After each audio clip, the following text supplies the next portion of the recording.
Singeli to the world ndo kitu ambacho naweza kusema, kwa sababu mwanetu DJ Moshizo yuko kipande cha Nigeria right now, na ameenda kwa ajili ya ziara yake ya muziki kipande hicho, na of course imekutana na big giants wa muziki tu Afrika na Nigeria kwa ujumla, akiwa Pata Ranking, Chela na wengine pia kibao ambao mwanetu ameweza kugumiana nao. Yo, Moshizo, hii tour yako ya Nigeria ilikuwa ni kwa ajili ya nini zaidi, au ndo link up kama hivyo? Lakini pia tutarajie pengine ujio wa project ya pamoja na hao wasanii ambao wameweza kukutana nao. What's poppin'? Tour yangu ya Nigeria, yes of course, ni kwa sababu ya nimekuja kwenye show kubwa ambayo imeandaliwa na Empire, na ni show ambayo ina wasanii wengi kutoka na ma DJs wengi kutoka nchi tofauti tofauti. So ni mimi tu ndo ambaye nimepata nafasi, lakini pia nashukuru kwamba nimewekwa katika kipengele cha headliner wa hii show. So ni kitu kikubwa, lakini pia nashukuru Mwenyezi Mungu kwamba nilipofika Nigeria mapokezi yake ni makubwa. Nimepata nafasi kwenye media kubwa, yes, za huku Niger.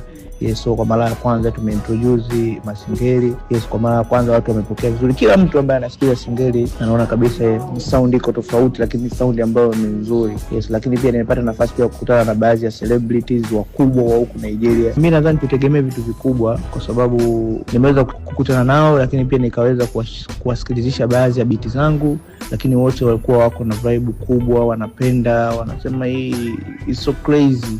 So unaona kwamba jinsi gani muziki ulivyokuwa ni mzuri. So kwa mara ya kwanza msanii mkubwa celebrity na msikilizisha beat ya Singeli, anaona kabisa bwana huyu unaweza kuimba huyu kabisa. So nikaona kabisa hiki ni kitu kikubwa. Kwa watu tegemee chochote kuanzia sasa, yes, kwa sababu wengi wao wamevutiwa na kazi zangu na beat zangu. Kwa hiyo watu tegemee chochote kuanzia sasa, yeah.